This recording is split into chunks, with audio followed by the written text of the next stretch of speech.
Eu sou a Bárbara Lopes, sou biomédica, faço parte aqui da equipe de parcerias da Diretoria de Inovação do Hospital Israelita Albert Einstein.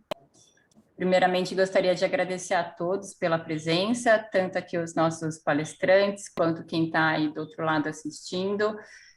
Fazendo jus ao mês do Setembro Amarelo, a gente resolveu trazer para discussão especialistas para a gente falar um pouquinho sobre saúde mental e bem-estar, que é um assunto que tem sido falado bastante desde que a gente começou a viver nessa pandemia, e cada vez tem sido mais importante discutir esse assunto, né? Então, a ideia é trazer as novidades, os desafios tecnológicos, as pesquisas que estão acontecendo neste assunto. A ideia aqui é a gente ter um bate-papo bem descontraído, a gente vai conversando com os palestrantes, à medida de quem estiver assistindo, quiser fazer perguntas, pode fazer perguntas pelo chat, a gente chama aqui para se apresentar também, abrir a câmera, fazer a sua pergunta diretamente. A ideia é que não seja um evento engessado, que a gente possa conversar de uma maneira bem gostosa e suave esse assunto que é delicado, mas precisa ser discutido, né? Então, eu vou pedir para cada um, primeiramente, se apresentar brevemente, falar um pouquinho de si, do seu trabalho, e a gente começa a conversar, o nosso bate-papo. Eu vou puxar, então, primeiro com a doutora Elisa, por favor, doutora Elisa, se pudesse apresentar. Obrigada mais uma vez pela presença de todos. Oi, gente, bom dia. Eu sou Elisa Cosasta, eu sou pesquisadora aqui e docente, né, do nosso programa de pós-graduação aqui do Einstein. Eu tenho uma linha de pesquisa voltada para bem-estar e performance. A gente tem tido aliás, vários estudos publicados, né, dentro dessa linha, e também eu tenho trabalho junto com a inovação, né? A gente desenvolveu um aplicativo junto com a Natura, que está aí disponível, Meditação Natura. Acho que é isso. E no meu dia a dia, o que eu gosto de fazer é, além de praticar meditação, eu adoro surfar. E estou envolvida também no treinamento, né, de regulação emocional, foco de atletas de elite do surf e do skate, junto com a Personal Board. Obrigada, doutora Elisa. Bruno, por favor. Bom dia, pessoal. Para mim, um prazer enorme estar aqui, feliz voltar aqui no evento da Eretz, né? Tenho feito algumas conversas aqui com os empreendedores, é sempre um prazer. Atualmente, eu estou ocupando a posição de vice-presidente de negócios de saúde da RD. Estou à frente, né? Estou liderando um projeto da plataforma de saúde da RD chamada Vitat. Hoje vou ter o maior prazer de contar um pouco para vocês aqui do projeto e como a gente está abordando o tema da saúde mental dentro disso. Trabalhei na RD muitos anos antes desse projeto de saúde, trabalhei mais nas áreas de varejo, de expansão, e estou há 3 anos nessa empreitada, né, da gente construir esse projeto de saúde mais abrangente, envolvendo saúde integral e trazendo para o centro também da discussão o tema da saúde mental como uma das ferramentas fundamentais aqui para a gente garantir a saúde, né, dos nossos clientes. Então, muito feliz de poder voltar aqui para falar disso. E como a Elisa também, sou apaixonado pelo surf, sou apaixonado pelo esporte, gosto dos temas de saúde integral de uma maneira geral, me alimento bem, durmo bem, tenho uma rotina aí bem alinhada com os princípios aí, o propósito da vida saudável, da saúde integral, né? Então, um prazer poder falar disso aqui. Obrigada. Doutor Luiz, por favor. Obrigado, Bárbara. Um prazer enorme também. Obrigado pelo convite. Um prazer incrível aí estar ao lado de pessoas tão interessantes e tão cheias aí de conteúdos para a gente passar e para a gente compartilhar aqui com esse grupo que está entrando aqui para conversar um pouco com a gente sobre bem-estar. Eu sou psiquiatra, eu faço parte da equipe de saúde populacional aqui do Einstein, e atualmente eu faço a gestão da carteira de saúde mental dos colaboradores do Einstein, assim como a gente atualmente está em outras 7 empresas também com ações de saúde mental, e atualmente estou como coordenador do curso de saúde mental nas organizações, junto com o ensino do Einstein, oferecendo aí conteúdos, letramento e ações para que a gente consiga, de fato, colocar a saúde mental na pauta estratégica das organizações. A gente entende que isso é um movimento, é uma mudança de cultura, é o líder promovendo saúde, é o líder olhando para a saúde mental aí dos liderados, as organizações de fato colocando na conta, né, na ponta do lápis, os impactos na saúde mental e como é que a gente pode modificar isso. Acho que isso é um grande desafio, e acho que a gente vai conversar um pouquinho disso aqui hoje. E aproveitando que o pessoal aí gosta do surf, eu tentei, não me dei muito bem, mas a minha prática hoje é o trapézio de circo, então é aquilo que também me deixa mais equilibrado. Acho que o esporte, como o pessoal já está comentando aí, o esporte, as ações de arte e cultura são extremamente necessárias para a manutenção da nossa boa saúde mental. Que legal. Obrigada, doutor Luiz. Mônica, por favor. Bom dia, que satisfação. Muito obrigada pelo convite.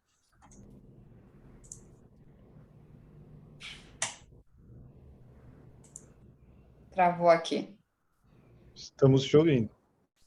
A gente consegue te ouvir, Mônica.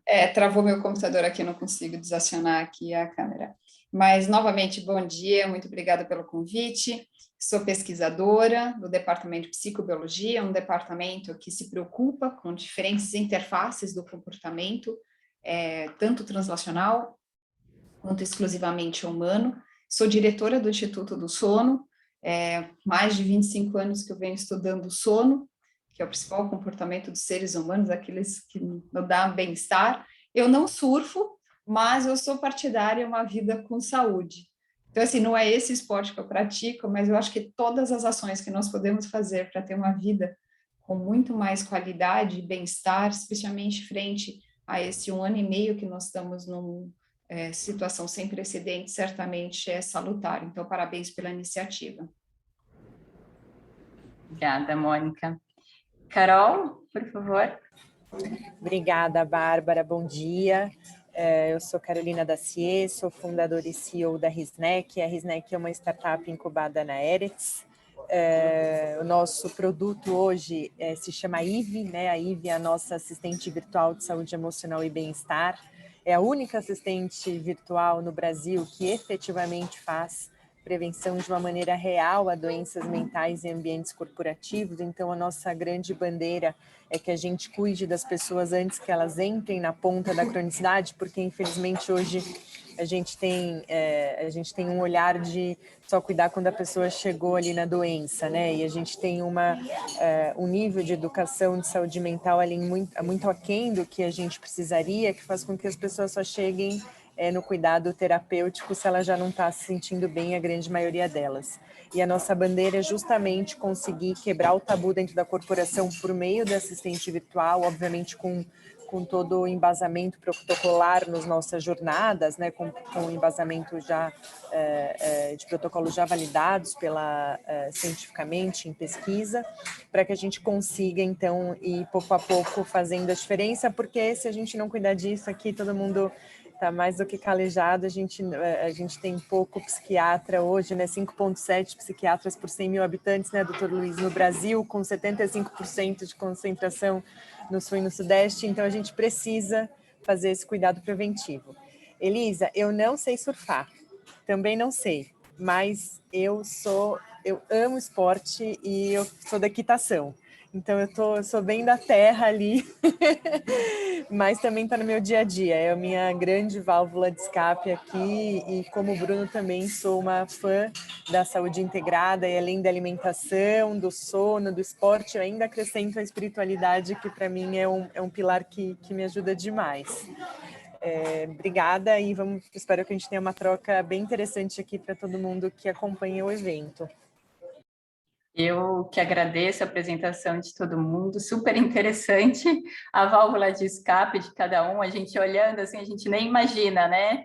É super legal. E por falar em espiritualidade, eu queria que a doutora Elisa começasse a contar um pouquinho sobre as linhas de pesquisa dela, falasse um pouco sobre a prática da meditação no bem-estar, essa linha de pesquisa tão interessante que a doutora Elisa tem comandado já há alguns anos. Por favor, doutora Elisa.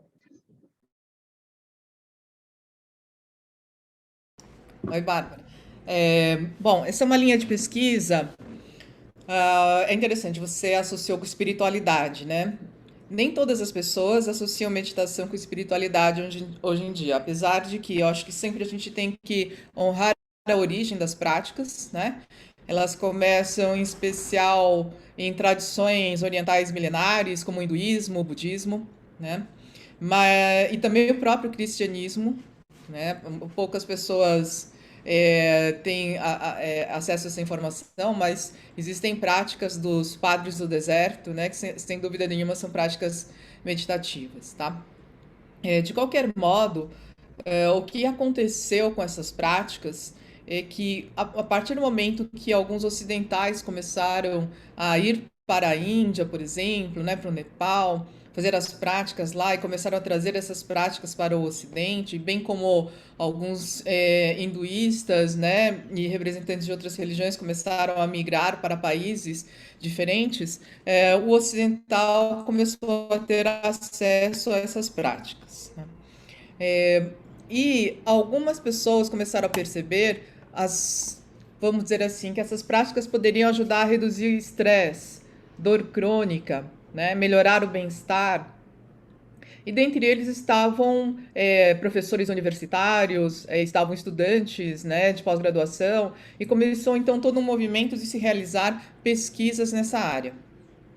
Eu sou fellow do Mind and Life Institute, que basicamente é uma das instituições responsáveis pelo fato de hoje nós termos práticas de meditação, né, algumas delas dentro do que se chama de mindfulness, né, em escolas, nos hospitais, né, cito o próprio Einstein, na nossa pós-graduação em gestão emocional nas organizações Cultivating Emotional Balance, nós formamos instrutores dessa técnica que vão trabalhar nas mais diferentes organizações, né? É muito curioso a gente observar, nós temos essa pós-graduação desde 2018, né? Eu e a Jane Pili, nós temos a certificação para formar instrutores, né? E temos desde professores de escolas, médicos, enfermeiros, psicólogos fazendo treinamento, mas vários CEOs, diretores de grandes empresas de tecnologia, bancos, né, e que estão levando o Cultivating Emotional Balance para as suas organizações, né? Tem sido uma experiência muito interessante, tá? A gente ver essa popularização. E muito disso começa com o Mind and Life Institute, ainda no final dos anos 80, começando a reunir contemplativos do calibre do Dalai Lama, né, com pesquisadores das mais conhecidas universidades, como Harvard, Yale, né, Wisconsin tem um grande centro de pesquisas em meditação, e então, desde 2015, eu faço parte desse movimento por causa das pesquisas que a gente começou desenvolvendo lá no departamento de psicobiologia, né? Então, eu conheço a Mônica de lá. O meu doutorado já foi dentro dessa área, com o professor José Roberto Leite como meu orientador, e depois a supervisão do Luiz Eugênio Mello, né, no meu pós-doutorado. E depois eu acabei migrando para o Einstein e a gente começou a ter toda uma linha de pesquisa sobre o que acontece com o cérebro de pessoas que meditam, né, há algum tempo ou que estão começando a meditar, as transformações que vão acontecendo no cérebro e na fisiologia, né? E a gente tem resultados bem interessantes, e dentre eles, né, mostrando os efeitos dessas práticas na atenção, nas redes atencionais do cérebro. Temos também um estudo, né, que foi bastante comentado, mostrando as diferenças na espessura cortical do cérebro de mulheres idosas, né, mulheres com mais de 60 anos, que praticam yoga há pelo menos 8 anos, versus mulheres que não praticam, né? Ambos os grupos com alta escolaridade. Lembrando que escolaridade é uma das coisas que mais protege o nosso cérebro, né? E esse estudo foi em colaboração com a doutora Sara Lazar, lá da Harvard, né? E, enfim, a gente tem tido a oportunidade de ter várias parcerias internacionais dentro dessa linha de pesquisa e tem sido uma oportunidade muito interessante também para os nossos alunos, né, da pós-graduação.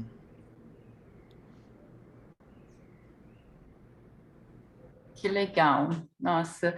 E a gente sabe assim que a meditação ela proporciona uma melhora na vida como um todo, né? Mas também melhora a questão do sono, que é algo que tem se falado muito também. Por isso que eu vou puxar a sardinha um pouco para a Mônica agora, e eu queria que ela falasse um pouco dos impactos da privação de sono na saúde. Realmente, conheço a Elisa há muitos anos, né, Elisa? A gente vai se cruzando aí pela vida. Se a gente pensar que a gente gasta 1/3 das nossas vidas dormindo, e esse gastar tem que ser visto como investimento. É o comportamento, como eu falei, que a gente mais gasta tempo e o principal para dar equilíbrio interno, que a gente chama de homeostase, e um equilíbrio geral na nossa vida. Nós sentimos esse efeito, que a Bárbara comentou, do impacto da privação de sono, quando a gente dorme menos. Por exemplo, agora eu estou no período pós-materno aí, né? Eu acabei de ter uma bebê e eu sou privada de sono, porque cada 2, 3 horas ela mama. E a gente sente as consequências dessa privação de sono, seja uma mulher amamentando, seja um trabalhador por turno, seja a situação da pandemia. Se a gente lembrar 1 ano e meio atrás, aproximadamente, nós fomos assolados por uma notícia que levou hormônio de estresse e postergou o início do sono, porque veio a incerteza, o medo, que são grandes inimigos da gente ter um sono bom. Fora, nós tivemos uma mudança de ritmo biológico, pelo menos por 2 semanas, nós tivemos uma reclusão quase que total. Nós não sabíamos direito o que era esse novo coronavírus, e essa incerteza, esse conflito com a situação da realidade e o evento inesperado, fez com que muitas pessoas tivessem insônia, tanto de iniciar o sono, como de fragmentação, como despertar precocemente. Tudo isso somado a uma situação de privação de sono que a nossa sociedade já vinha carregando pelo menos há 2 décadas. Tem vários estudos mostrando que, pelo menos nos últimos 20 anos, nós perdemos 2 horas de sono.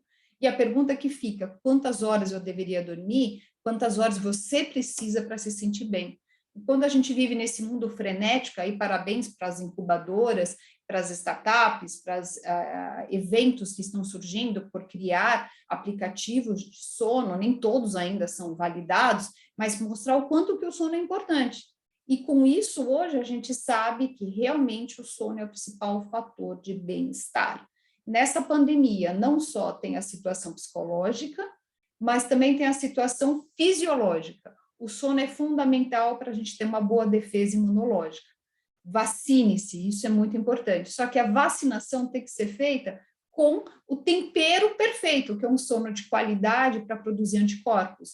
Vários artigos científicos já vinham mostrando, desde volta de 2000, que uma pessoa que não dorme direito, ela não produz anticorpos na qualidade e na quantidade ideal.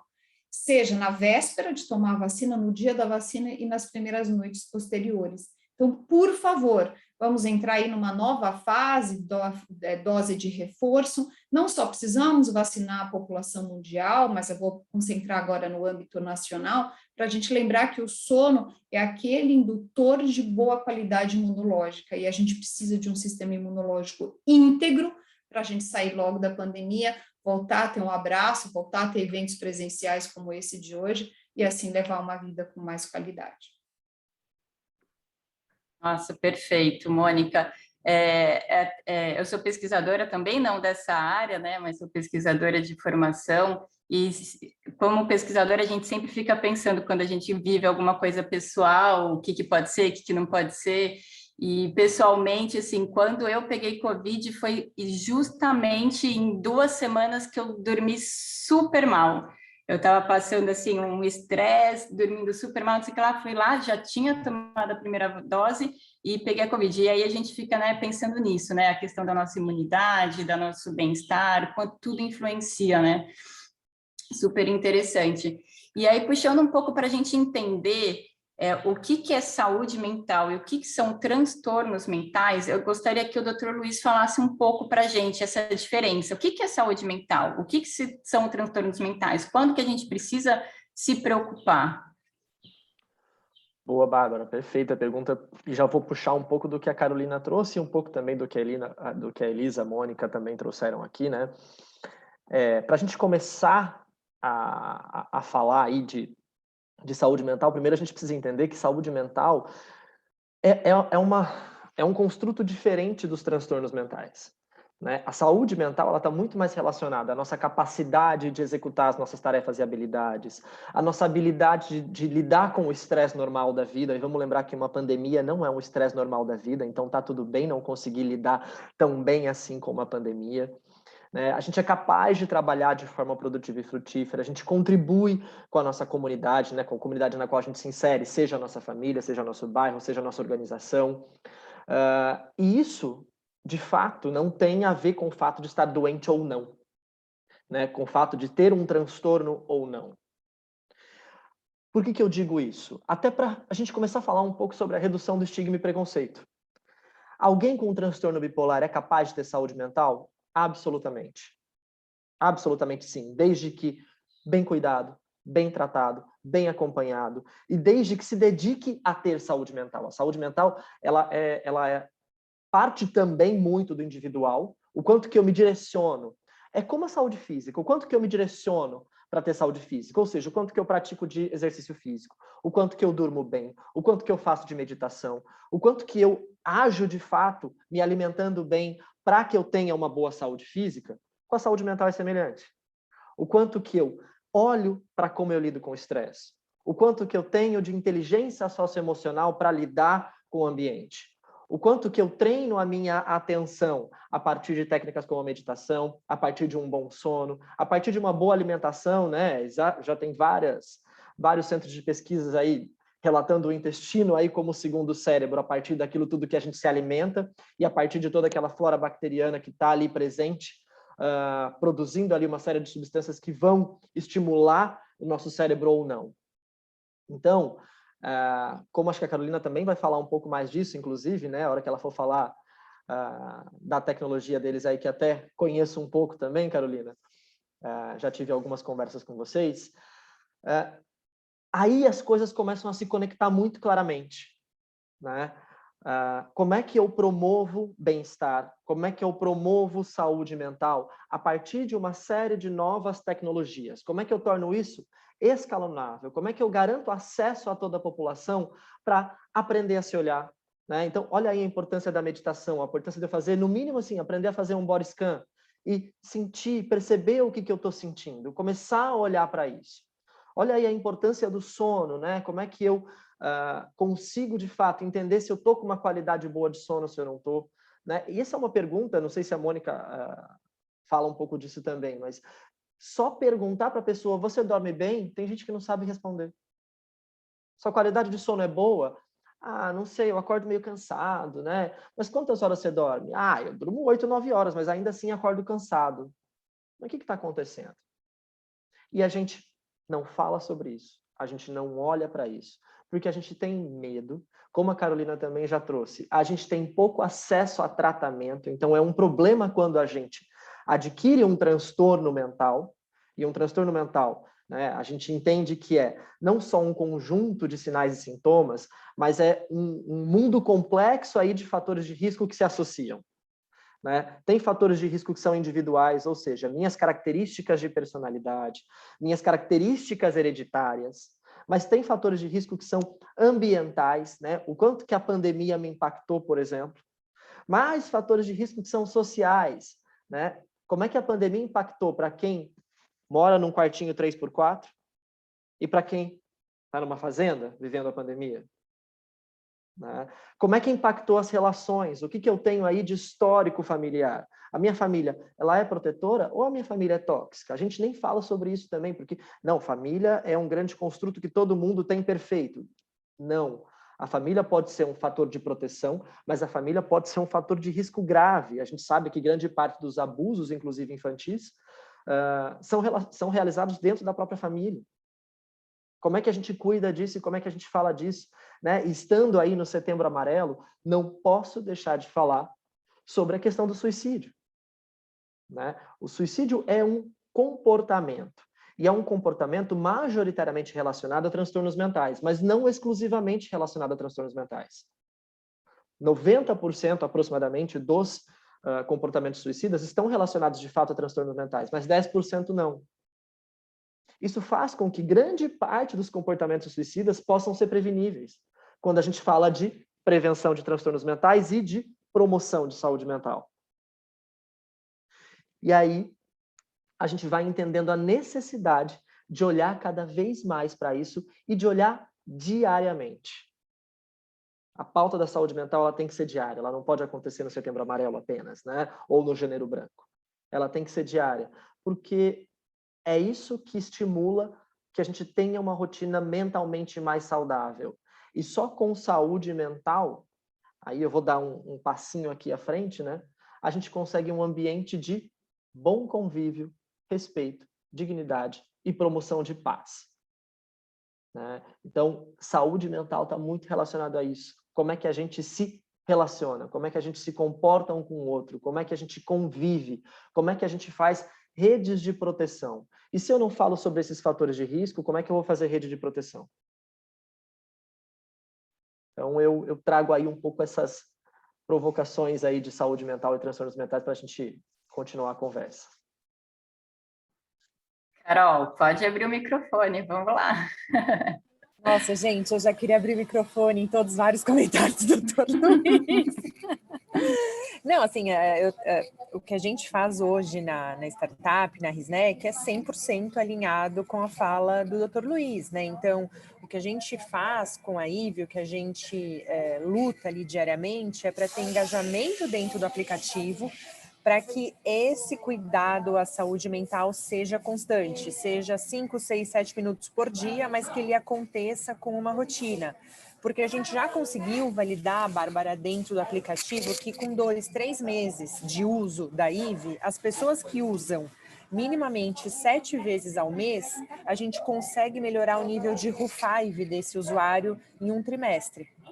A pessoa que usa menos do que 7 vezes no mês, a gente consegue manter, mas aí às vezes até melhorar um pouco, mas a melhoria não é tão expressiva. E o que a IVE sugere, né? O que a IVE proporciona de vivência? A IVE entende a vulnerabilidade emocional de cada usuário por meio dos protocolos e ela sugere vivências que já têm validação em pesquisa. E basicamente, o grande bloco de vivências validados são o mindfulness, né? Então todas as técnicas que a doutora Elisa lá mencionou no início, e tem bastante validação também em terapia cognitivo-comportamental. Então, tudo que a IVE vai sugerindo para aquele usuário está de acordo em como ele se sente. Então, ou ela vai para a linha de sugerir práticas para manter o bem-estar, né, para fazer a manutenção de uma boa qualidade de vida, ou para uma despressurização. Poxa, Carol, mas que estranho, né? A pessoa tá bem, por que vocês ficam aí na tecnologia querendo que ela ainda engaje? Porque a saúde mental é justamente isso. E aí, também, pegando o link no que o Dr. Luiz falou, se a gente pensa como a saúde física, fica fácil para entender. Se você está sendo preparado para uma maratona, está com super preparo cardiorrespiratório. Se você para, esse preparo vai embora. E a saúde mental é similar, né? Não é porque você está bem hoje que se você não olhar nada para isso, parar de comer bem, parar de dormir bem, não ter os seus tempos de respiro, de pausa, que isso se mantenha. Então, a gente tem que ter o hábito, como sociedade, de olhar para todo mundo, porque hoje o que acontece é que a gente acaba olhando, né? A gente se fica atento a quem está com indicação de depressão, a quem está com indicação de ansiedade, a quem tem alguma cronicidade ainda, enfim, mais complexa, não, com maior complexidade. E uma outra coisa que o Dr. Luiz falou, a gente aqui olha muito, Bárbara, com 2 vieses de saúde mental. Aí, Dr. Luiz, me corrige se eu usar algum termo que não seja apropriado, tá? Mas eu sou leiga, né? Não sou economista, sou só founder da startup, mas eu já sou, acho que eu cuido de saúde mental, quase me sinto uma psicóloga de coração. Acho que as psicólogas morrem quando eu falo isso, né? Mas eu sou economista, então se eu usar algum termo errado, por favor, me corrija. A gente olha a saúde mental como 2 vieses. Um, cuidado individual, que é o que a gente faz com a IVE. Então, a IVE cuidando do indivíduo, né, fazendo com que as práticas sejam ali seguidas. E a gente, como a gente só trabalha com corporação, a gente olha a saúde mental, que a gente chama aqui de saúde mental organizacional. Por quê? O que é a saúde mental organizacional? O ambiente tóxico, o ambiente é psicologicamente seguro, o ambiente tem abertura para você pedir ajuda. Por que a gente fala isso? Porque a gente tem uma provocação muito grande aqui dentro da Risnec para tentar provocar os gestores a olharem para isso. Porque daí, o Dr. Luiz dizia, a pessoa não sabe se ela dormiu bem, e ela não sabe nem como ela se sente, a emoção do dia. Se você pergunta como é que você está hoje, as pessoas param para pensar, porque a gente não tem isso culturalmente, né, de ficar olhando para a nossa emoção. Então, a gente também está tentando aqui fazer um trabalho de, além de cuidar do próprio indivíduo, né, a nossa assistente cuidando de cada colaborador, a gente trazer à luz para aquela corporação, né, de como está a saúde mental, para que eles possam ter uma reflexão se o ambiente ali está ajudando, se o ambiente ali está sendo um detrator, né, da saúde mental dos colaboradores. Então, a gente tem um olhar muito na constância e nesse cuidado. E uma coisa, doutor Luiz, que a gente sempre fala para todos os treinamentos, né, quando a gente faz todas as divulgações, as implantações da IVE, a gente hoje atende mais de 1 milhão de vidas. Então, a gente tem empresas de diversos portes, de diversas indústrias, né, enfim. E a gente sempre reflete de por que a gente não consegue cuidar ainda tão bem da nossa saúde mental. E se a gente for pensar, é porque culturalmente a gente não está acostumado. Eu gosto muito do Guy Winch, o Guy Winch tem um TED que é muito fácil de... Qualquer pessoa entende, né, faz o paralelo, que é, quando a gente era criança, se a gente quebrava o pé, a gente sabia como cuidar desse pé quebrado, que a gente ia ao médico, que ia botar um gesso, que o coleguinha ia desenhar no gesso, que a gente ia ficar um pouquinho ali parado e depois o pé ia melhorar. Ou se a gente cortava, a gente passava mercúrio, na minha época tinha um mercúrio vermelho, que hoje não existe mais, depois punha um band-aid, mas minha mãe não falava para mim se eu estava triste, se eu estava desconfortável, o que eu estava sentindo depois da briga que eu tive com a minha coleguinha. Então, socialmente, a gente não formou as crianças, né, da nossa geração adulta hoje para olharem para isso. E eu acho que a gente está dando um grande passo, porque potencialmente, além de toda a educação que a gente está fazendo, né, tentando fazer para o mercado sobre saúde mental, se a gente consegue criar, né, esse mindset nas crianças de hoje, com certeza elas vão ser adultos que vão ter mais naturalidade de entender esse zelo à saúde mental que é tão importante, né? Perfeito. E trazendo, então, esse assunto da saúde mental na corporação, na empresa, eu queria que o Bruno contasse um pouco para a gente como é que foi o processo da criação do Vitat, de olhar para a saúde mental dentro do aplicativo. Como é que foi esse processo para vocês, Bruno? Legal, vamos lá. Eu estava até observando e refletindo aqui em cima das falas de todos, né? O nosso papel como empresa, como Raia Drogasil, nesse processo, né, de levar a saúde mental, o bem-estar psicológico para a população, né?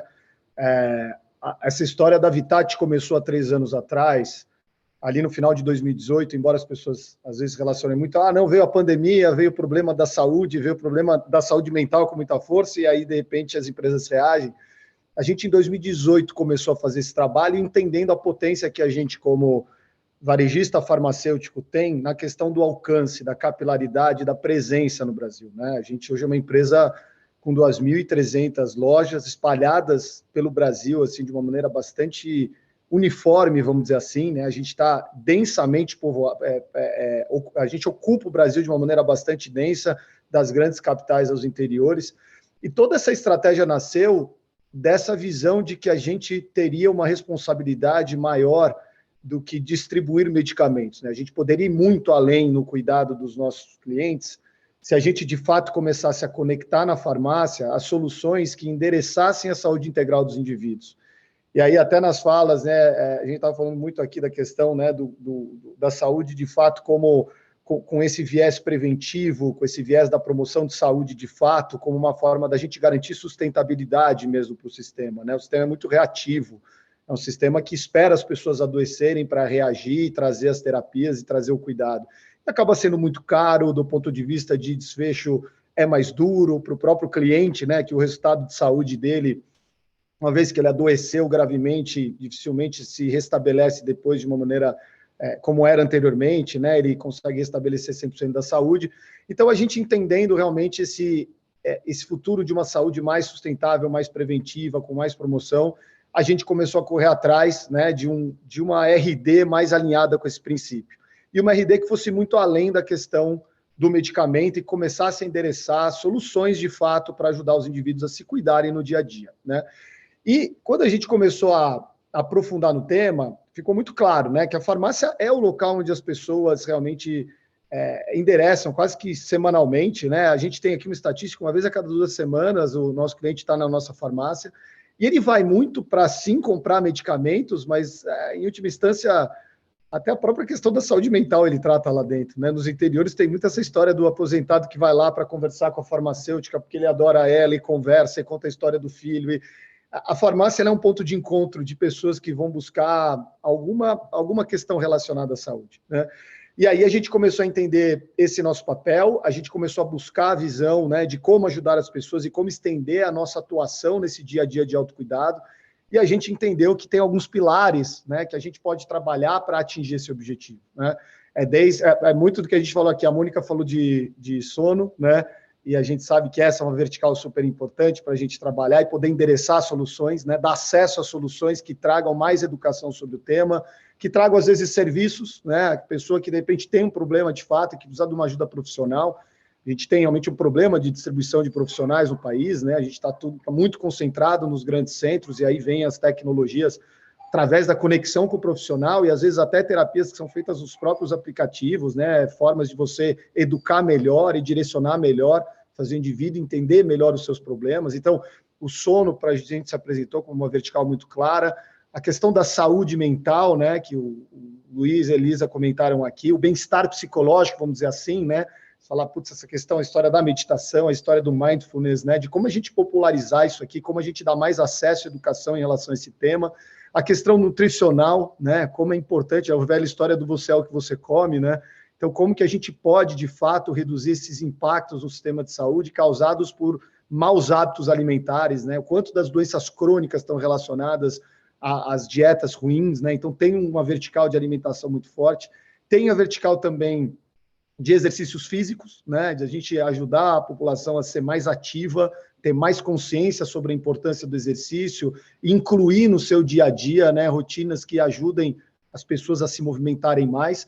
E tem também, no entorno de tudo isso, toda a questão das cronicidades, né, o cuidado preventivo do diabetes, da hipertensão, as questões agudas, às vezes a pessoa que tem um problema, né, uma indisposição e que precisa de uma ajuda profissional, tem um medicamento que ela precisa ser orientada. Então, a gente começou a entender esse papel da saúde, né, da farmácia no sistema de saúde, entendemos que para a gente poder, de fato, impactar o sistema de saúde, a gente, com a nossa capilaridade, servindo como porta de entrada para esse sistema, a gente poderia endereçar realmente uma agenda de saúde integral, né?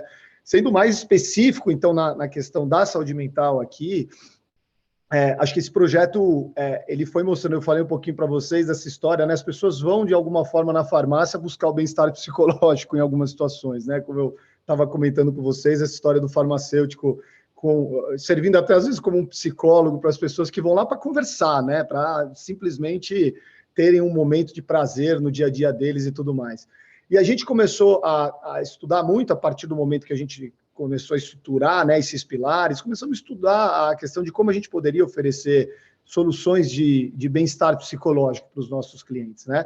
E aí a gente foi mergulhar no ecossistema de inovação, fomos entender um pouco mais sobre o tema, a gente conheceu diversas soluções, a própria Risnec, a gente tem conversado e a gente, enfim, tem costuras futuras a serem feitas aí, mas chamou muita atenção realmente o quanto esse tema ele é importante. Acho que a pandemia deixou ele ainda mais, né, latente, ficou mais claro por toda a questão de isolamento, a importância que essa questão tem no dia a dia das pessoas, mas mesmo antes, assim, chamou muita atenção realmente a quantidade, né, e a qualidade de soluções que hoje vem, não necessariamente para cuidar de indivíduos que têm algum problema psicológico, às vezes até psiquiátrico, né? Mas principalmente a história do manter o bem-estar psicológico, né? Esse é um grande desafio que a gente tem como sociedade. O sistema de saúde tem que trabalhar isso muito bem, né? Para garantir a manutenção da saúde, né? Ao invés de ter esse modelo mais reativo que eu comentava anteriormente. Então, a gente mergulhou nessa pauta, começamos a entender realmente as soluções e foi ficando cada vez mais claro o papel que a gente pode ter como o conector dessas soluções, né? A gente vê aquela soluções que vão muito mais na linha do indivíduo se entender, do indivíduo compreender os próprios sentimentos e emoções e reportar isso, quase que num diário né, de emoções ali para ele se entender e conseguir direcionar melhor e organizar melhor as questões, né, relacionadas aos sentimentos. Tem as questões, né, de você poder oferecer profissionais. Então, a gente conheceu algumas soluções, algumas startups que oferecem, né, o marketplace de psicólogos, né, de pessoas que estão ali disponíveis para poder fazer atendimentos. Então, isso, sem dúvida nenhuma, se apresentou como uma oportunidade para a gente poder conectar, né? Tem soluções hoje também bastante especializadas na linha da meditação, do mindfulness, né, de aplicativos que são focados nisso e que trazem realmente muita autoconsciência e muita informação para o indivíduo transformar isso numa rotina. Então, quando a gente mergulhou e entendeu, falou, putz, a RD, né, a Vitat, que é essa plataforma que a gente está criando para se conectar à farmácia e expandir essas experiências, a gente pode atuar em rede, pode estar muito conectado às soluções nessa linha, para a gente poder dar acesso aos indivíduos a uma vida psicologicamente mais confortável, né? E isso é uma pauta, uma agenda muito clara, acho que vocês trazem, né? E a gente ouve isso muito fora, é muito parte da saúde integral, né? A saúde começa pela cabeça, né? A gente tem que estar bem para o nosso corpo reagir também da maneira correta. Então, hoje, dentro da RD, acho que o grande desafio que a gente tem através da plataforma Vitat é esse, né? A gente conseguir aglutinar essas soluções, entregando para o indivíduo aquilo que ele precisa, na hora que ele precisa, e de alguma forma contribuindo de fato com a saúde dele, né? Entendendo que a saúde é isso, é a parte psicológica, é o bem-estar psicológico, mas também a gente conectando isso com uma boa alimentação, com boas noites de sono, com uma boa rotina, né, do ponto de vista de exercício, de movimento, para que assim a gente transforme o Brasil num país mais saudável, né, com as pessoas mais saudáveis e felizes, que é a consequência disso, né? Então, essa tem sido a missão, essa tem sido a ambição da RD aí de 3 anos para cá, que passa a se transformar agora numa empresa de saúde, né? E tem falado, nós queremos ser uma health company, a gente quer ser, até 2030, a empresa que mais contribui com a vida saudável dos brasileiros, né? E esse é o trabalho que a gente vem fazendo no dia a dia aí. Muito legal, parabéns, Bruno. Eu vou falar para quem está assistindo aqui mais uma vez, assim, a gente está aberto, façam suas perguntas, quem quiser entrar aqui, abrir a câmera, conversar, né, mais pessoalmente, digamos, com quem está conversando aqui, sintam-se à vontade, tá bom? Não precisam ter vergonha. Eu sempre falei, até mesmo antes de pandemia, que nem o Bruno estava falando, que essa questão da saúde mental é uma das coisas mais desafiadoras, porque a pessoa entende quando ela está com uma pressão alta que ela precisa tomar uma medicação para o resto da vida, ou se ela está com diabetes que ela tem que tomar a medicação para o resto da vida, mas é muito difícil a pessoa entender que ela tem algum transtorno mental que ela tem que tomar uma medicação para o resto da vida. Ou entender que tem que ser tratado como uma doença, né? Não precisa esconder. A pessoa fala que tem hipertensão, mas a pessoa não fala que tem depressão. Não é algo que a pessoa quer ter. E eu acho que ainda é muito estigmatizado isso, né? A pessoa acha que ela não pode dizer, que vão pensar mal, que isso é uma coisa que ela pode controlar. Por isso que é tão importante a gente falar. E essa questão dos aplicativos que o Bruno puxou aqui, eu queria até falar com a doutora Elisa. Doutora Elisa, como é que você vê essa questão do uso de aplicativos, de telemedicina nessas práticas de bem-estar, né? De meditação, mindfulness, funciona tão bem quanto presencialmente? Dá para a gente fazer isso? Como é que é a sua visão? Bom, antes de mais nada, eu só queria primeiro dar os parabéns para a Mônica, eu não sabia da bebê. Parabéns, Mônica, né? Fico muito feliz por você. Com relação a aplicativos, eu vejo que é uma oportunidade para pessoas em especial que teriam muita dificuldade de acesso ao instrutor de meditação, né?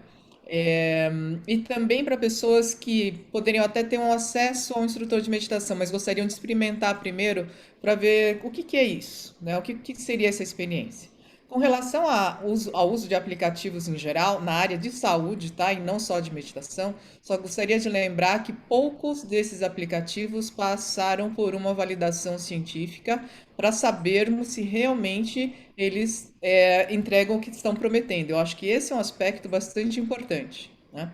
Então, no caso específico do Meditação Natura, que é gratuito, né? Inclusive, quem quiser acessar, mas nós fizemos um estudo controlado, randomizado, que levou 2 meses, né? Onde nós testamos um protocolo de 8 semanas, chamado Jornada, que mescla aspectos da psicologia positiva e das práticas contemplativas, como relaxamento, alguns tipos de práticas meditativas, e foi criado por pessoas que realmente conhecem, né, psicologia positiva e que realmente conhecem meditação, né? Quando a gente fala em meditação, mindfulness, as pessoas falam assim como se fosse tudo a mesma coisa, que é uma coisa super fácil e tal, mas existe um processo, né? E para a gente apresentar num formato de 8 semanas, a gente tem que ser muito cuidadoso de trazer práticas que sejam mais simples, né? Que não sejam, não vão causar prejuízos para as pessoas,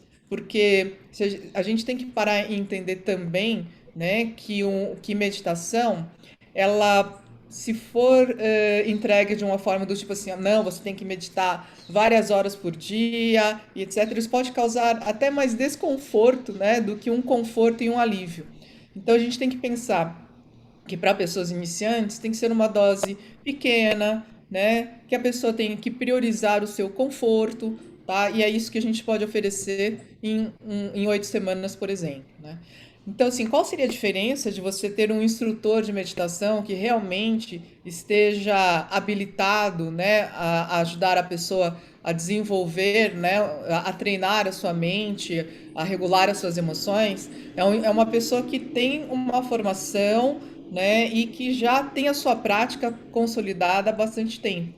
Eu acho que esse é um aspecto diferente. Então, o aplicativo, ele geralmente dá um taste, né? Uma oportunidade da pessoa saborear, experimentar e já ter benefícios. A gente viu nesse aplicativo que nós testamos, redução de estresse e melhora do bem-estar nesse estudo controlado randomizado, e nós publicamos uma das principais revistas de internet médica, né? A Journal of Medical Internet Research, tá?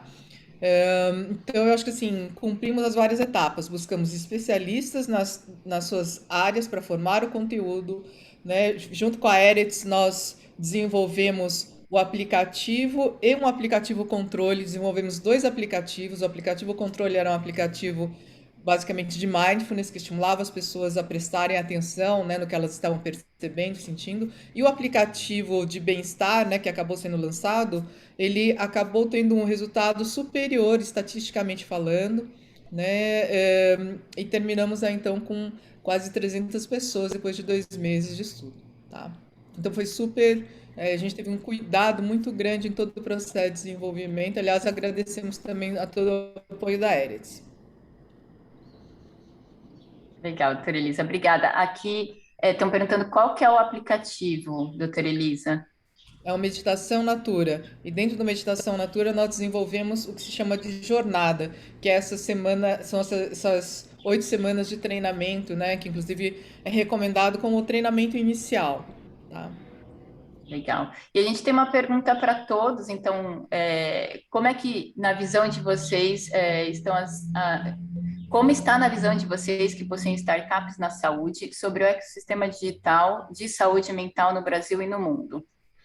Professora Goretti perguntou, Universidade Federal de Sergipe.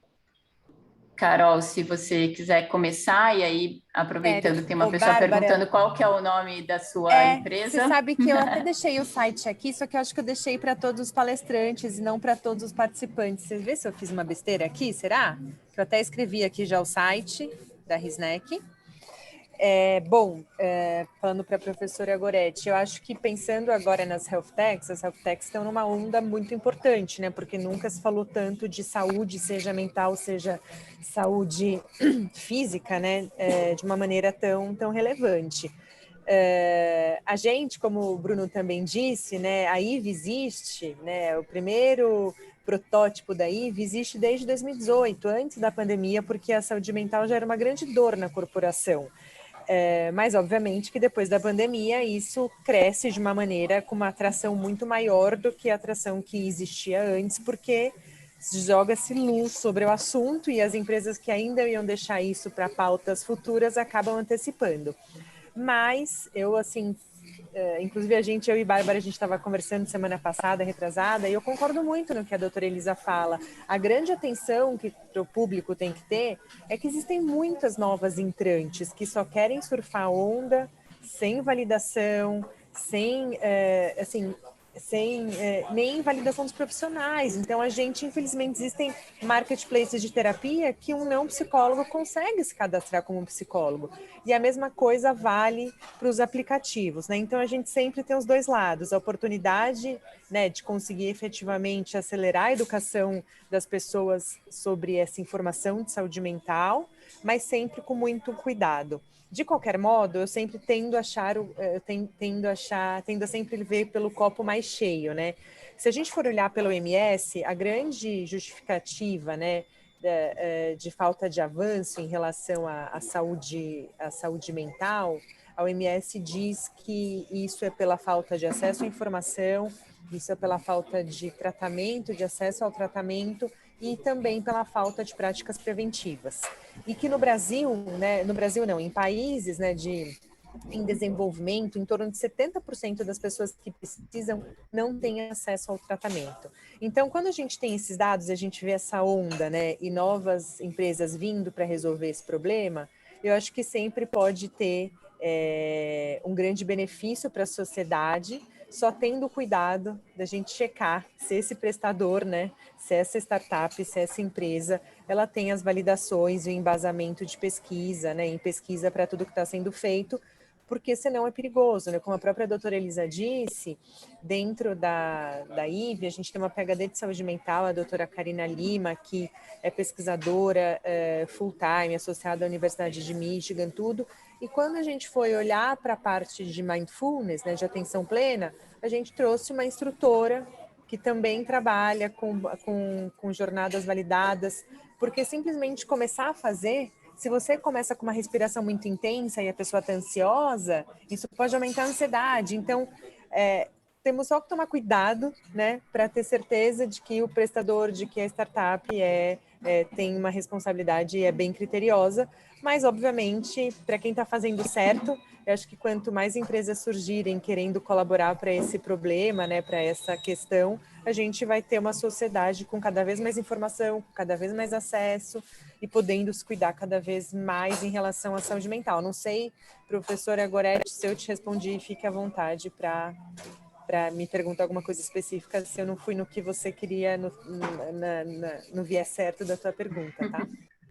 E só complementando um pouquinho a Carol, em relação à percepção desse ecossistema, né, a gente, como eu estava dizendo para vocês, a gente começou esse projeto em 2018, e na medida que a gente foi mergulhando no tema de saúde integral, naquelas verticais que eu descrevi na minha última fala, foi ficando muito claro realmente que vamos dizer assim, o cenário internacional, ele começava a se expandir muito em torno das health techs, com esse foco na saúde integral em 2018. Então, falava-se muito na época, né? A gente teve um boom das fintechs, depois a gente teve um boom de edtechs e a gente ia para um boom de health techs, né? Isso 2018, 2019. E quando você mergulhava nesse ecossistema, você via muito, aí eu falo muito fora também, a gente passou muito ali por China, por Israel, Estados Unidos, Brasil também, obviamente, e você via realmente muitas startups nessas dimensões da saúde integral aparecendo e buscando realmente inovação, né? O desafio sempre foi esse que a doutora Elisa estava dizendo, né? O como, de fato, isso contribui com a vida das pessoas e quanto isso tem, de fato, base científica. Mas você já viu uma grande mobilização da comunidade de inovação, no sentido de criar realmente soluções nessas verticais para contribuir de alguma forma com a saúde integral. O que se percebeu muito, o que a gente percebeu como movimento, especialmente no Brasil, a partir da pandemia, dessas verticais, de fato, a saúde mental ganhou um protagonismo gigantesco, né?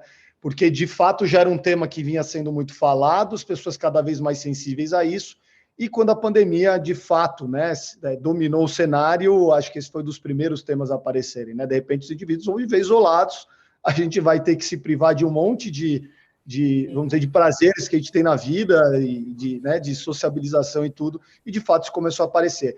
As próprias empresas começaram a buscar muito isso, né? E acho que isso também foi um fator que ajudou a acelerar esta vertical dentro de um movimento que já existia.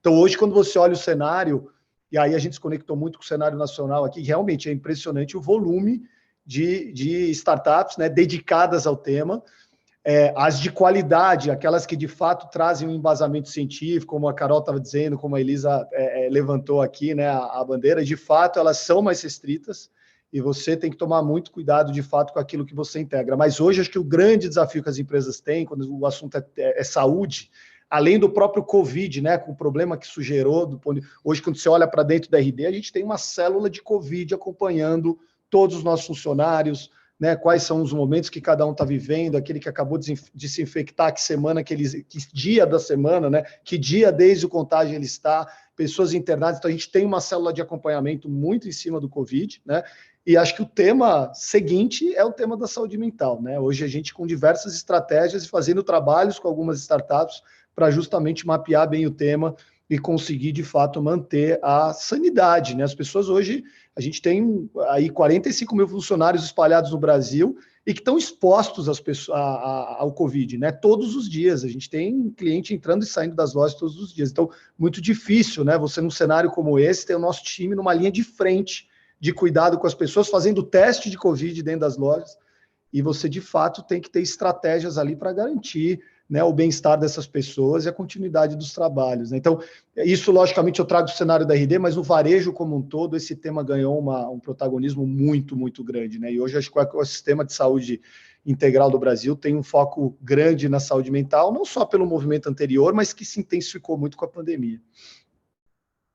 Ô, Bárbara, só para dar uma... Desculpa, eu cortei alguém, mas só para dar um número aqui para a questão do Bruno, doutora Elisa, que corporativamente, olha o salto que a gente teve. Em 2017, a gente teve 175 mil pessoas afastadas do trabalho por algum CID-F, né, em relação no INSS, né? Então, o INSS afastou 175 mil pessoas. Em 2020, foi recorde, a gente teve 550 mil pessoas afastadas. E aí tem uma quebra, 200 e pouquinho afastado por algum tipo de doença mental e 200 e um pouquinho aposentados por invalidez por conta de alguma CID relacionada a doenças mentais. Então, isso efetivamente chacoalha muito o mundo corporativo para que a luz seja, logo depois do Covid, a questão emocional. Desculpa, doutora Elisa, era só porque achei que esse dado fechava muito com o que o Bruno estava comentando. Eu gostei muito da sua fala, Carolina, e do Bruno também, né? E a gente fica feliz de ver que tem empresas que estão genuinamente pensando no bem-estar dos colaboradores e dos clientes, né? Porque, infelizmente, nessa onda, né, também a gente tem visto pessoas que estão perdidas, né, lideranças perdidas querendo que os colaboradores fiquem bem e que desenvolvam bem-estar, assim, sabe, como se pudesse ser algo imposto, né? Inclusive querendo que o comportamento mude. Não, vamos ver aqui quanto tempo que isso vai levar para esse comportamento mudar. E assim, as coisas. E dessa maneira, você acaba criando mais mal-estar, né, do que já está acontecendo. Entender que bem-estar é de verdade. Que a liderança que vai trazer para os colaboradores e para os clientes, né, o conceito de bem-estar e as práticas de bem-estar, primeiro tem que trabalhar consigo mesmo. E tem que ser, e essa liderança tem que ser uma pessoa boa, né? Isso é uma coisa que a gente se esquece, né? Temos que ser boas pessoas. Se nós não formos boas pessoas, o bem-estar já foi para o saco, né? Se nós queremos trazer bem-estar para nós e para as pessoas, nós temos que ser boas pessoas para nós mesmos e para as outras pessoas. Temos que ter uma gentileza genuína, uma bondade genuína. E eu acho que muito disso acaba se perdendo, né? Só queria aproveitar e convidar as pessoas para o nosso terceiro simpósio internacional de bem-estar do Einstein, cultivando o bem-estar pessoal e social, que vai acontecer justamente no dia 1º de outubro. É um evento online que vai ficar gravado por até 3 meses, né? Ele está só R$160. Todo o lucro vai ser revertido para o voluntariado Einstein, que literalmente tem assim sustentado, né, muitas das pessoas vulneráveis de Paraisópolis e o Amigo H. Então, dentro desse conceito, né, de boas pessoas ajudando, né, a construir uma sociedade melhor, esse vai ser o tema do simpósio. Nós vamos trazer grandes nomes falando sobre equilíbrio entre vida pessoal e profissional. Vamos trazer, inclusive, a própria doutora Dulce, né, da saúde populacional do Einstein. Vamos trazer Alan Wallace, que é um dos grandes filósofos aqui do Ocidente, dentro da questão da felicidade genuína, né? Então, assim, convido a todos, tá? E vocês vão ficar bem e fazer o bem, né? Como eu disse, o lucro todo vai para o voluntariado e o Amigo H. Então, é o terceiro simpósio internacional de bem-estar. Depois eu coloco o link aqui no bate-papo, tá? Coloca assim, doutora Elisa, obrigada. A gente está aqui com o Guilherme, que estava assistindo. Guilherme, ele tem alguma perguntinha aqui, fica à vontade, pode ligar a sua câmera. Oi, olá, tudo bem? Bom dia a todos e todas. Eu Bom coloquei até a dia. pergunta no chat aqui, né? O que me chama a atenção realmente assim é a quantidade de metodologias, aplicativos, né? E a importância da validação da metodologia. Então, já até foi citado aí, né, da questão da pesquisa acadêmica que apoia, né, novos aplicativos, e parece também assim que o psicólogo ele precisa ter uma autorização do conselho dele para atuar no meio digital. E na medicina a gente não tem nenhum tipo de orientação da participação médica, no sentido de ter uma autorização, ter tipo alguma certificação para isso, né? Como é que vocês veem essa questão, né?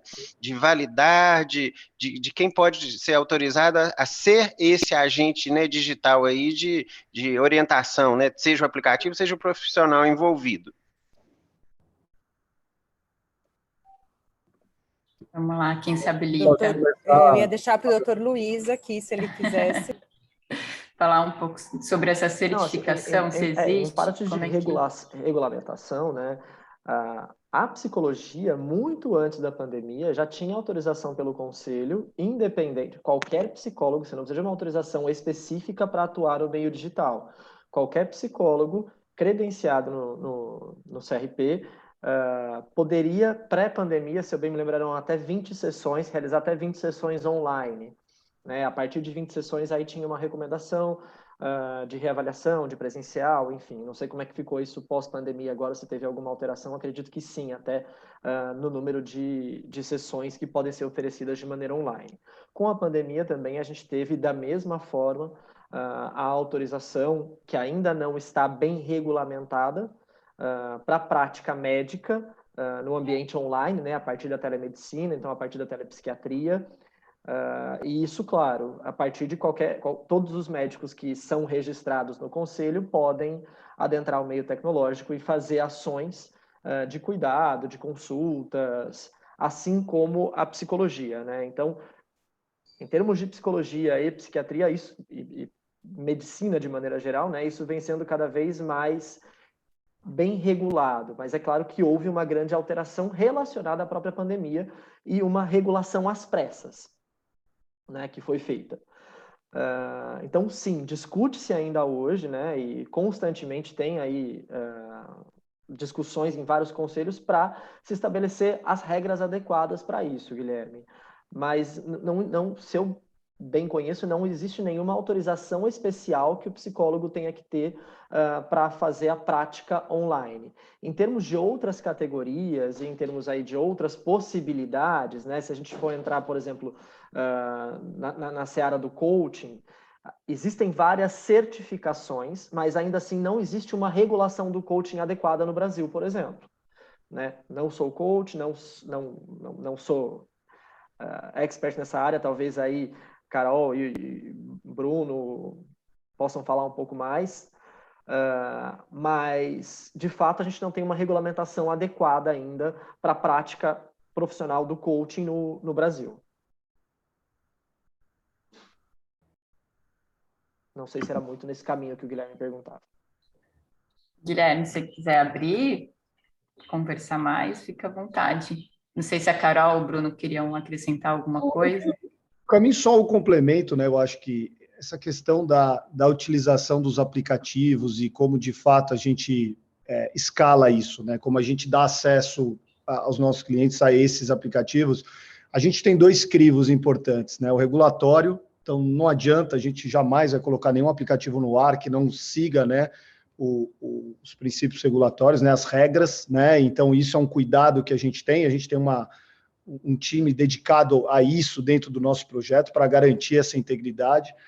E o segundo é científico, né? A gente tem um comitê de especialistas hoje dentro da Vitat, né? Hoje a gente tem o Dr. Álvaro Gattais, ele é um dos nossos especialistas que tratam do tema de saúde mental dentro da nossa equipe de apoio, E para a gente, esse rigor é muito importante, né? A gente que se diz uma empresa de saúde, que quer realmente evoluir nesse sentido, de entregar a saúde integral para as pessoas, a gente, de fato, tem que tomar muito cuidado com essa questão. Então, do ponto de vista, né, de como a gente trabalhar com esse mundo aí de opções e soluções, eu acho que isso aqui resume bem como que a RD, como a Vitat hoje enxerga esse tema, para a gente tomar todos os cuidados e não levar para o cliente coisas que não são cientificamente comprovadas ou que não estejam, de fato, em linha com os princípios regulatórios aí, né? Então, só para acrescentar, tá?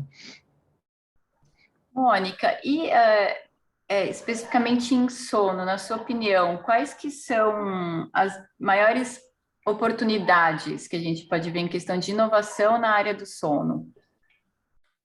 Os aplicativos, atualmente, eu até vou pular, né, que acho que foi bem mencionado aqui, a importância da validação científica.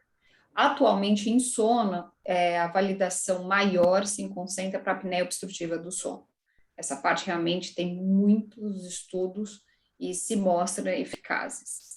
Em relação a um aplicativo que você tenha que interagir ou que emana luz, aí já complica mais. As pessoas se preocupam muito com o uso do celular à noite por causa da liberação de luz dos dispositivos eletrônicos, o que é um contrassenso.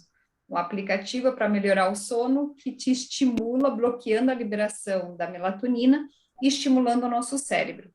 Se a gente pensar nos jovens, que hoje eles estão privados de um contato social, privados de N fatores, ter um dispositivo que você tenha que manipular, que libera uma luz, que bloqueia a liberação de melatonina, mas que faça esse estímulo ficar excitando o teu cérebro o tempo todo, isso reduz a qualidade do sono. Quando a gente pensa em bem-estar, né, vocês mencionaram tantos aplicativos e que, né, estão sendo desenvolvidos, eu acho importantíssimo, mas eu acho que a gente tem que tirar algumas lições. Em relação a sono, nós já vimos que somente 9% da população brasileira relata melhora da qualidade do sono durante a pandemia, que foi um estudo feito pelo Instituto do Sono. O que aconteceu com os 91%? Aí eu já adianto. Uma parte diz que o seu sono piorou, uma parte diz que o seu sono ficou estável.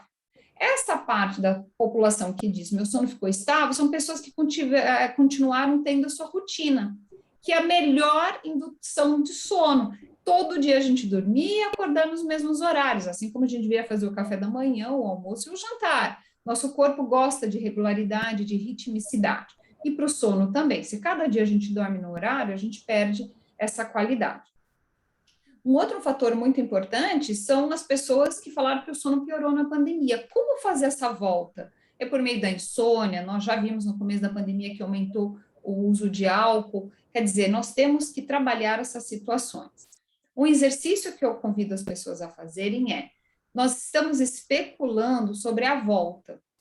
Não sabemos quando vai ser. Uma volta 100% presencial, nós sabemos que uma parte vai ser híbrida, mas em algum momento nós vamos voltar. E o exercício que eu convido a todos fazerem é, pensando no seu bem-estar, o que você aprendeu durante a pandemia, no isolamento do seu contato físico e social, que você gostaria de manter. Porque a gente pensa muito, voltar à nova realidade, voltar ao novo normal. Mas o que será que a pandemia nos ensinou? Quais são 3 medidas que durante a pandemia você teve que incorporar, ou quis incorporar, e você gostaria de manter? Então, eu vou dar um exemplo. Eu tenho um aluno que ele é vespertino dominante, ou seja, uma pessoa que gosta de dormir de madrugada. Só que pelas forças profissionais, as demandas acadêmicas, antes da pandemia, ele era obrigado a chegar para suas aulas na pós-graduação, para suas atividades de experimento, chegar cedo no laboratório. Então, você tem uma pessoa que gosta de dormir às 4 da manhã, que tenta dormir às 2 com muita dificuldade, mas tem que estar às 8 na sua atividade profissional. Na pandemia, ele conseguiu dormir na hora que ele gostaria. E ele está rendendo muito mais. Ele é um dos 9% que eu mencionei, que falou, a pandemia melhorou minha qualidade de sono, porque agora ele dorme na hora que ele quer, ele acorda na hora que quer, e, logicamente, ele produz muito melhor.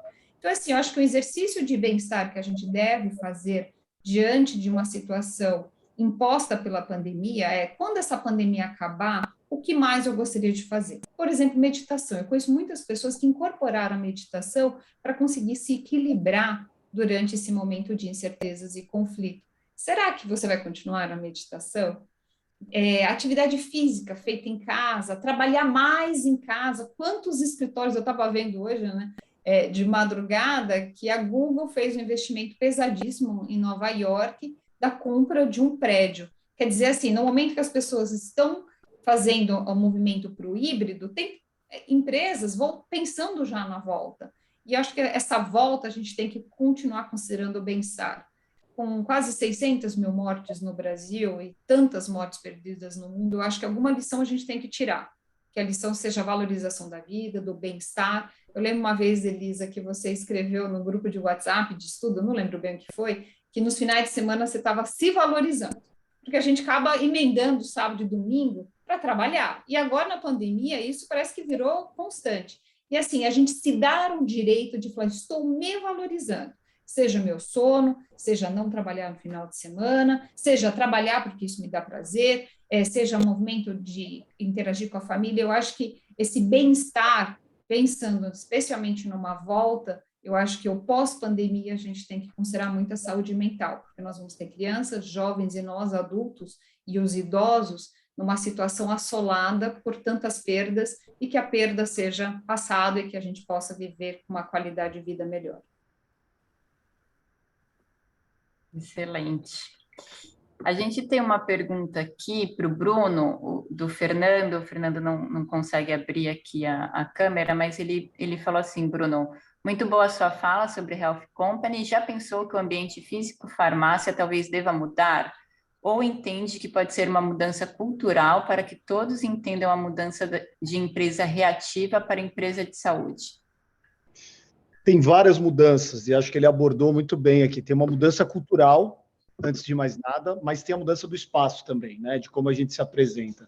Então, quando a gente fala do cultural, tem duas alavancas de transformação aqui, né? Uma de uma empresa que, de fato, acredita na saúde integral como mola propulsora e como agente transformador do sistema, né? Então, não adianta... a gente falou um pouquinho disso aqui, eu vi muito nas falas aqui. Não adianta nada a gente querer cuidar do nosso cliente se a gente não cuida de nós mesmos, né? Então, isso que eu estava descrevendo para vocês, de tudo que a gente viveu na pandemia, a gente gastou boa parte da nossa energia nos primeiros meses para a gente pegar, né, vamos tomar o controle daquela situação de 45 mil funcionários numa linha de frente, apavorados, né, com uma situação de uma pandemia até então, né? Hoje ainda é desconhecida, mas naquele momento mais ainda, né?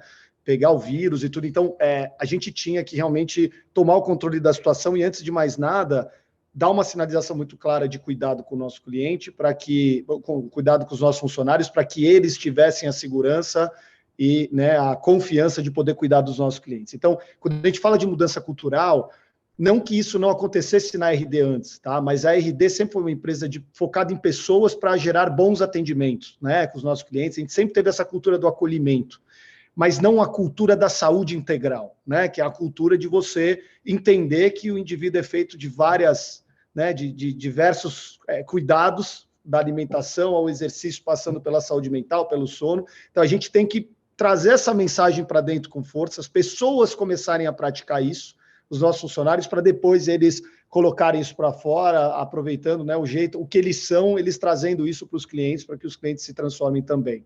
Então, tem uma mudança cultural que passa por uma alavanca importante dessa, que é a transformação, né, de uma empresa que verdadeiramente pratica e propaga a saúde integral. Isso passa por uma coisa que está mais hoje vinculada ao varejo, mas que também é um detalhe que faz muita diferença, que é a história da omnicanalidade. Uma empresa que pensa que a relação com o cliente não começa e termina na loja. A gente tem hoje ferramentas para manter esse contato com o cliente a todo momento. Quando a gente fala dos aplicativos, das soluções digitais, a gente enxerga isso como um meio para ampliar o nosso alcance, a nossa potência enquanto health company, né, para de fato atuar mais e ajudar mais o indivíduo, empoderá-lo mais no seu dia a dia de autocuidado, né? Então, aqui tem dois aspectos da nossa mudança cultural que são muito importantes, né? O da saúde integral e o da omnicanalidade, né? Porque pensar digital é muito diferente do pensar analógico.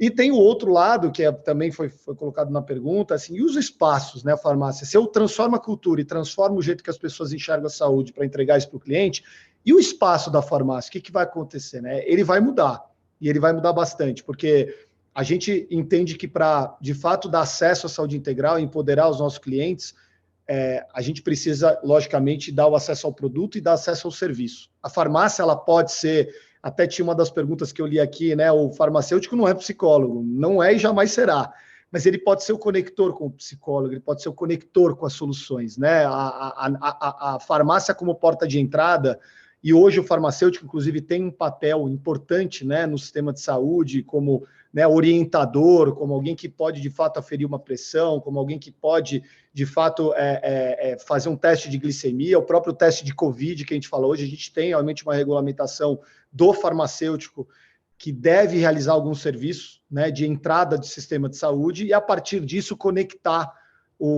as necessidades dos nossos clientes ao sistema de saúde como um todo, né? Então, o espaço da farmácia, ele tem que ser remodelado, ele tem que ser evoluído, vamos chamar assim, né? Então, cada vez mais a gente quer ver nessa farmácia mais serviços, né? Ou seja, a gente está hoje reformulando os nossos espaços, então a gente já tem, estamos agora eu estou indo inaugurar daqui a pouco o nosso 10º espaço Vitat, né? Que é um espaço de serviços dentro da farmácia, que traz todos os serviços regulamentados pela RDC 44, do farmacêutico, e além disso,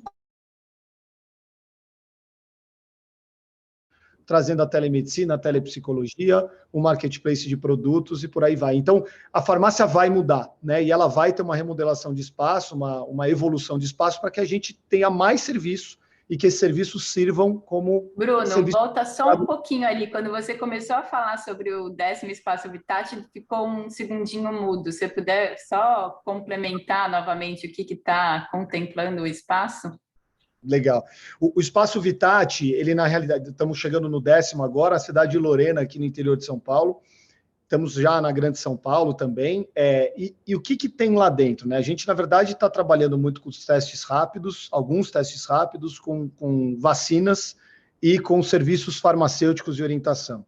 Então, esse espaço, ele é um espaço que ele é do farmacêutico, ele é regulamentado, né, pelo serviço que o farmacêutico pode fazer, logicamente, mas o importante aqui é que, a partir do serviço realizado e do resultado, você pode direcionar serviços, né, e produtos relacionados à jornada que aquele paciente está vivendo. Então, o paciente que tem diabetes e faz um teste de uma glicemia alterada, você pode, através da plataforma Vitat, fazer agendamento de um serviço de um profissional para te orientar e, posteriormente, você ser direcionado a um sistema de saúde. Então, a gente começa, através da plataforma, a gerar a conexão da farmácia, do espaço do serviço, com as outras soluções do sistema, para que a gente possa empoderar o nosso usuário na sequência do seu atendimento, na sequência da sua jornada de autocuidado. Então, esses espaços estão começando agora, são 10, e a ideia é que no futuro a gente veja cada vez mais, né, dentro de uma Raio, de uma Drogasil, espaços como esse para, de fato, ampliar esse papel que a farmácia tem no sistema de saúde, né, conectando o serviço farma com os serviços do sistema, sempre com esse foco na promoção de saúde e na prevenção de cronicidades. Tá? Excelente, Bruno. E falando um pouco dessa mudança de cultura, eu queria saber do Dr. Luiz, se você percebe que os pacientes, de modo geral, eles estão mais abertos hoje em dia ao uso de tecnologias e inovações relacionadas à área da saúde mental. Bastante, viu, Bárbara? Existiu, né, principalmente até pela própria necessidade da pandemia, uma adesão muito, muito grande e importante, e, aliás, este movimento do online foi extremamente importante para esse momento de pandemia, até para que as pessoas pudessem manter os seus cuidados, mesmo à distância, né, até porque no começo da pandemia, com a falta de regulamentação, houve um fechamento de vários ambulatórios, e eu digo isso assim, tanto a nível privado quanto público, né? Os CAPs, os Centros de Atenção Psicossocial, que fazem a maior parte do cuidado público, tiveram fechamento das suas atividades em grupo, tiveram interrupção dos atendimentos, e isso gerou uma série de repercussões negativas para o cuidado e para a manutenção deste cuidado, né? Existem pacientes, bastante até, que preferem ainda a manutenção do cuidado presencial. Isso precisa ser considerado na hora da oferta do tratamento, né? Porque, de fato, tem pessoas que não criam o vínculo, ou não criam o bonding, né, necessário pela plataforma, pelo online. E a oferta do presencial ela não pode parar, mas que, de fato, a oferta do online aumentou o acesso para as pessoas, e que isso é um grande problema ainda no Brasil, né? A Caroline trouxe lá no começo, e eu reforço, né? O Brasil, ele tem 5 vezes menos profissionais de saúde per capita do que Estados Unidos e 10 vezes menos que Europa. Estou falando aqui de psiquiatras, psicólogos, enfermeiros de saúde mental, entre outros profissionais relacionados aos cuidados de saúde mental. Então, de fato, a gente tem uma dificuldade de acesso ainda no Brasil. E tratamento de saúde mental, ou, na verdade, tratamento de transtornos mentais no Brasil, é algo muito caro. Muito caro. O pouco que a gente tem no público não dá conta daquilo que é necessário para o nosso país, não tem acesso suficiente, né? Os CAPs não dão conta. As unidades básicas de saúde hoje vão sendo cada vez mais potencializadas e treinadas para esse tipo de atendimento e para prover esse tipo de cuidado, né? Que o médico de família, que a enfermeira de saúde da família, e que as equipes multiprofissionais das UBSs possam prestar esse tipo de atendimento. No mercado privado, a gente vem começando a ter vislumbres de hubs de saúde mental ou de atenção primária com diferentes aí organizações prestando esse tipo de atenção, né? Tem as clínicas Einstein do próprio Einstein, mas tem também Amparo, tem Alice, tem uma série aí de outras iniciativas focando na atenção primária, na promoção de saúde e nesse tipo de cuidado. E a saúde mental precisa estar inserida nesses hubs, né, nesses novos formatos de entrega da saúde privada. E a tecnologia é pode e deve ser uma grande aliada. Pode atrapalhar se não for bem executada, se não for bem oferecida, se não for bem validada, como Elisa colocou, como Mônica colocou, como Carolina e Bruno também colocaram? Pode. Por isso, cada vez mais, essa necessidade de discutirmos a regulamentação do online, o que pode, o que não pode, o que deve ser oferecido, o que não deve ser oferecido online. Claro, a gente está se ambientando e talvez a gente vá errar um pouco no caminho. A gente está aí se acomodando, testando essas iniciativas. Mas quanto mais a gente puder estudar isso de maneira séria, com metodologias adequadas, e fazendo as validações necessárias, mais a tecnologia pode ser nossa aliada. Lembrando que, de novo, né, ela pode atrapalhar demais. Eu vou trazer aqui, obviamente, algo que a maioria que deve estar aqui já deve ter visto, né, mas se a gente for olhar para Dilema das Redes ou outros tipos de documentários que trazem informações relacionadas aos impactos das redes sociais na saúde mental dos adolescentes, por exemplo, e não posso deixar de falar do impacto disso. Aliás, saindo matérias, acho que anteontem, inclusive, falando do aumento das taxas de suicídio entre adolescentes e crianças no Brasil e da tendência de crescimento aí dos sintomas psiquiátricos, né, e dos diagnósticos de depressão e ansiedade nessa faixa, né, um estudo muito bem conduzido pelo pessoal da USP, pelo grupo do Guilherme Polanczyk, um psiquiatra infantil, evidenciou que de 6 mil crianças acompanhadas aleatoriamente ao longo dessa pandemia, 36% delas apresentaram sintomas de depressão ou ansiedade clinicamente significativos com necessidade de acompanhamento e tratamento, em comparação com 25% na Inglaterra. É muito grave, né? E a gente foi obrigado a colocar a educação online em frente às telas. A gente foi obrigado a isolar as crianças do convívio social e os adolescentes do convívio social. E o convívio social ele é extremamente relevante para o desenvolvimento de habilidades socioemocionais. E aí, né? Como é que a gente vai ver o impacto disso e como é que a gente vai cuidar disso, seja presencialmente, mas também seja através das telas, porque cuidado ele não pode parar. Perfeito, doutor Luiz. A gente está chegando aqui nos finalmente do nosso evento, tem 3 minutinhos. Eu vou pedir, então, para cada um dar uma mensagenzinha final.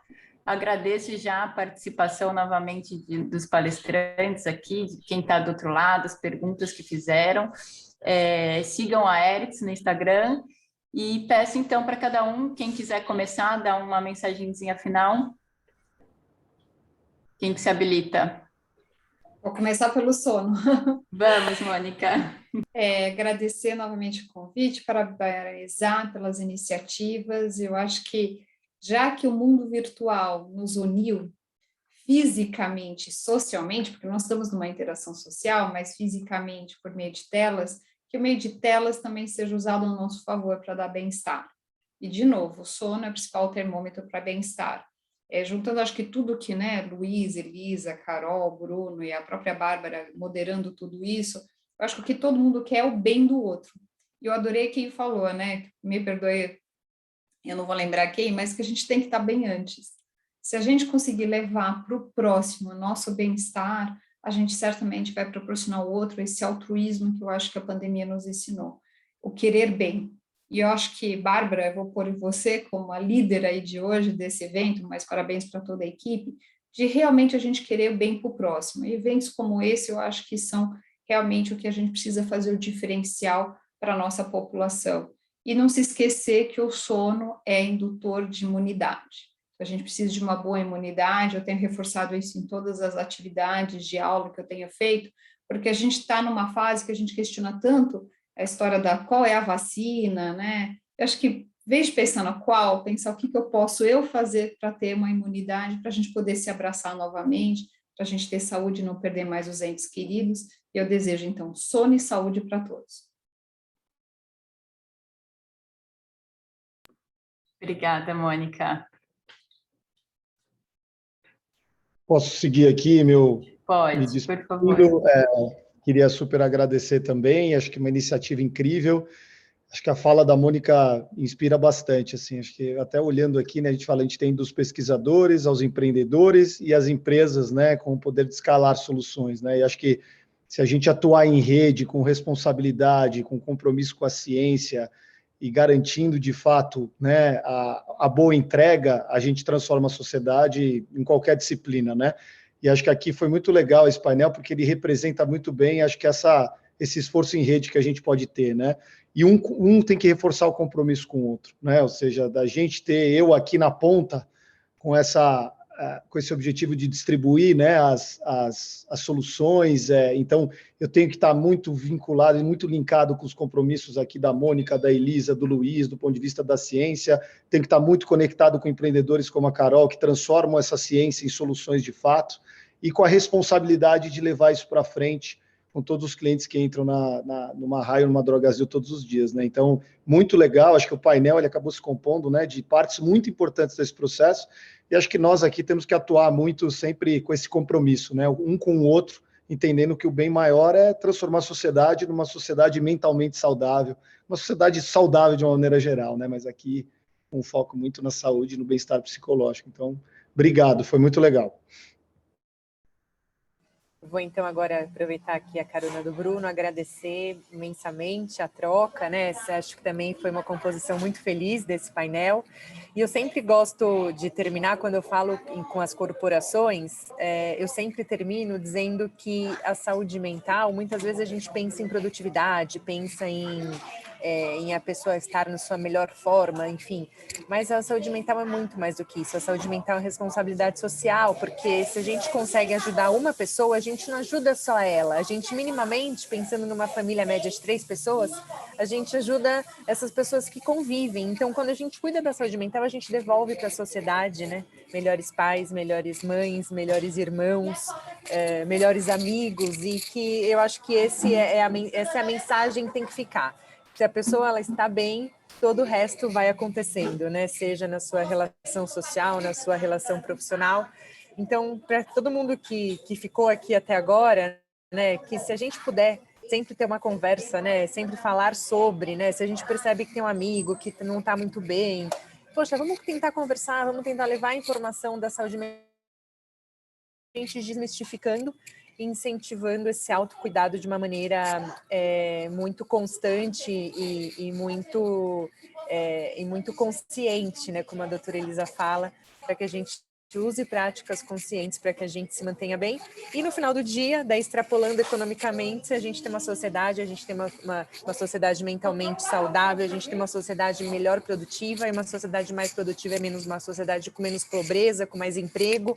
Então aí a gente começa a ter uma ideia de quão é importante a gente olhar para a saúde mental de uma maneira ampla, né?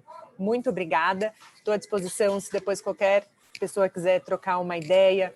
Eu estou no LinkedIn, no site da RISNEC tem uma aba de contato para que depois a gente marque uma conversa para a gente mostrar melhor um pouco a IVE. Fico à disposição. Obrigada a todos. Pegando carona aí na Carol, também gostaria de agradecer aí pela participação. Foi um prazer aqui e bastante aprendizado para mim também esse nosso painel. Obrigado aí pela colaboração de todo mundo. E como mensagem final, pegando um pouco carona, acho que no que o Bruno falou, no que a Mônica já falou, no que a Carol falou e do que eu conheço aí também, do que a Elisa fala, e vai trazer a mensagem final dela também, mas se a gente aprender a trabalhar um pouquinho mais, a falar com a gente, como a gente fala com quem a gente ama, né? Se tratar com carinho, se tratar com atenção, se tratar com amor, a gente começa a se transformar. E quando a gente começa a se transformar, a gente começa a tratar o outro desta mesma forma, porque a gente entende a importância disso, porque a gente entende o valor disso, né? Então, a gente se cuidar com autocompaixão e a gente ter compaixão pelo próximo é o passo básico, essencial, inicial. Como a Elisa trouxe, né? A gente precisa ser bom. Bom no sentido essencial mesmo da palavra, né? Bom, esperando que coisas boas aconteçam para o próximo, desejando coisas boas para o próximo, desejando coisas boas para a gente mesmo, né? Sem aquele carrasco atrás ali que muitas vezes fala para a gente coisas muito negativas sobre a gente próprio, né? Quando a gente começa a falar só negatividade para a gente, dificilmente a gente vai ver o que tem bom do outro, né? Então, terminaria trazendo isso. Obrigado. Tá no mudo, Elisa. Tá no mudo, doutora Elisa. Só fazendo um comentário, né? Então, o simpósio do dia 1º também vai trazer como a gente utilizar data science e os algoritmos a favor do bem-estar, né? Sabendo que aqui tem uma população aí interessada no tema da inovação, etc. E eu acho que é isso, gente. Como o Luiz já retomou, mas assim, eu acho que retomar a nossa bondade essencial, né? É essa mensagem que eu gostaria de deixar. Se você perceber que você está sendo uma má pessoa para a sua equipe, para os seus colaboradores, para a sua família, para com isso, né? Porque se você for uma má pessoa, é isso que você vai propagar para o mundo, né? E a gente precisa de boas pessoas nesse momento, né? E todos nós podemos buscar essa bondade essencial dentro de nós. Então vamos fazer isso, vamos fazer esse exercício, ok? A gente pode errar, de vez em quando a gente explode, fala uma bobagem, mas percebe, pede desculpas, pensa assim, como é que eu vou fazer melhor da próxima vez? Eu acho que é essa mensagem que eu queria deixar. Obrigada. Obrigada a todos. Gratidão a todos, excelente. Uma boa semana para todos. Obrigada.